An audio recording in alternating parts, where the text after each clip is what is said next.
This is the Montreal Forum with Tony Marinaro on your home for hockey, the Team 990.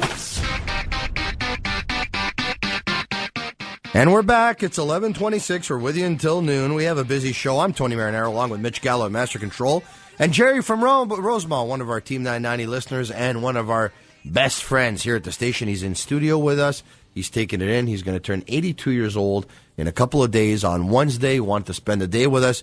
We're happy that he is here for Jerry's birthday, for any occasion, Halloween that's around the corner, which is on Sunday, October 31st. Christmas is just 2 months away now as well. Don't have your loved one like Jane cook up a storm and do it for you. Call the beautiful Mama Nina. Family business, one of the premier caterers in the city. She can cater anywhere between 10 to 300 people at 2020B Boulevard de Laurentides in Ville-Laval. Homemade pastas, homemade lasagnas, veal, so many specialties, even the cookies. Absolutely amazing. Some of the pumpkin cakes for Christmas, for Halloween as well, and some of the Christmas logs as well. And you give her a call, and she'll do it for you. 450-629-3666. Big parties even need waiters, waitresses. They take care of it. Thank you, Tony. It's a pleasure and a privilege to be with you today. All right. Jerry from Rosemont. I love when he comes in and says hello. We have our guy. He is a sports legal analyst and a partner over at Gallings, and he joins us right now. Eric Macramalla, good morning. Good morning, Tony. Good morning. I am sad this morning. You are sad. Why would that be? I am sad because in my fantasy football pool, I sat Darren McFadden yesterday. And Darren ran for about 14,000 yards and about 10 touchdowns. So today is a most difficult morning for me. Well, I have to tell you, there are a lot of frustrating things in life, but missing out on putting a guy in your pool, starting a guy when he has a game like that's got to be, that sucks. It sucks and it hurts, and it's funny because I know it's just for fun. Yeah. I know it's just fantasy. No, it's not for fun. Physically hurts. It's not for fun. It's for bragging rights. There's a difference. And not only that, but my other guy I had in was Ray Rice, who has, one touchdown this year? Please. Yeah. I've had enough of Ray Rice. I can understand your frustration, and I can't quite understand Rick Rypien's frustration. So why don't we start with that? Let's talk about Rypien and, whether or not the fan, James Enquist, has a case against Rick Rypien. James Enquist definitely has a case against Rypien. Rypien went down and grabbed him and was pulled off of Enquist by his brother and by Vigneault. But just the mere fact that he went after him and grabbed him, that constitutes at law, when you sue for money, that's in a civil context, that's assault and battery. And I just want to explain that really quickly because the word assault is kind of counterintuitive. Assault in the civil context means if the person feels like they're about to be harmed. So there's no contact yet. Then the battery part is the part where the actual contact is made. That's why you often hear of assault and battery grouped together. That's in contrast to the criminal context, where assault is actually making contact. So all that aside, Enquist has a case for assault and battery because he was grabbed without his consent by Rypien, and he's entitled to sue for money. And Gary Bettman and the NHL, they know this. Apart from suspending Rypien for 6 games, they have issued an apology to the fan and invited him out for dinner and a game. Okay, but all that aside, they're trying to buy their way out of trouble that way.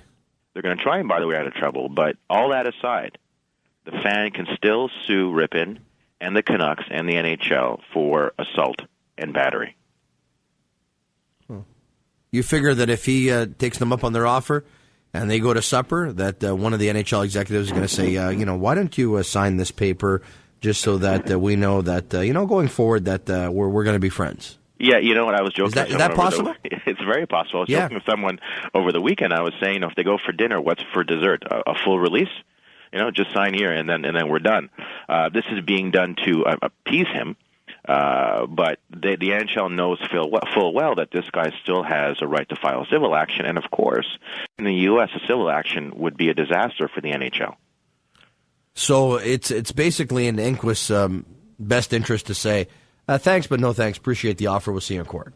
Well, if I was him, I would take him up on the game and dinner, the $45 hot dog, and then naturally, of course, and then naturally, and then I would, if I still wanted to, I could go ahead and sue them. It's the fact that he goes for dinner in a game doesn't preclude him from filing a civil suit. He can certainly express his dissatisfaction. On the flip side, someone over the weekend asked me and said, does Rypien have a defense here? Yeah, that's what I'm wondering. And in the context of suing for assault and battery, there is a defense of provocation. And provocation means that you have to have said or done something that made someone kind of lose their mind. But in a case like this, that defense is not going to fly because fans heckle and taunt players constantly. And if you excuse this type of behavior by way of provocation, next thing you know, you have... Even a verbal provocation?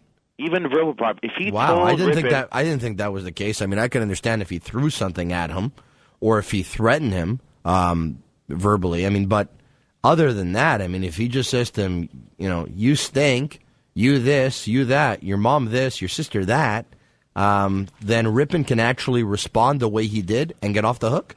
No, he can't. He can't. I mean, in a normal situation, if you say stuff that really is designed to provoke someone, okay, but it has to be really extreme because, of course, I want to be excusing assault and battery, right? Okay, yeah.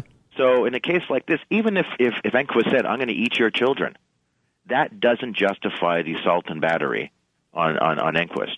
And if it did, if players could say that, they were provoked every time, you'd have players charging the fans, led by General Artest, beating, the living daylights out of the fans. Of course, so, relying on provocation here is not going to work. Enquist has a decent case. How much money is he going to get? Well, if he can't show that he had to miss work or he suffered some kind of pain, the court may just give him what are referred to as nominal damages, just something, minor, just to send a message, 5, 15, 25 Gs or something. So he was best off having some kind of anxiety attack and the ambulance showing up at the game that day. No, exactly. Seriously. Exactly. He would have made a score. Well, you know what? It's not far-fetched to say, Tony, that, a fan is sitting there. He loves hockey. He's attacked by a player who's boiling over, who is irate. It's not far to say that this guy could be in some kind of shock. Yeah, now, you know what I think is going to work against him? Correct me if I'm wrong, but his whole getting up, laughing, smiling, giving high fives to everyone, being moved to another seat, laughing the entire time, I don't think that can help him.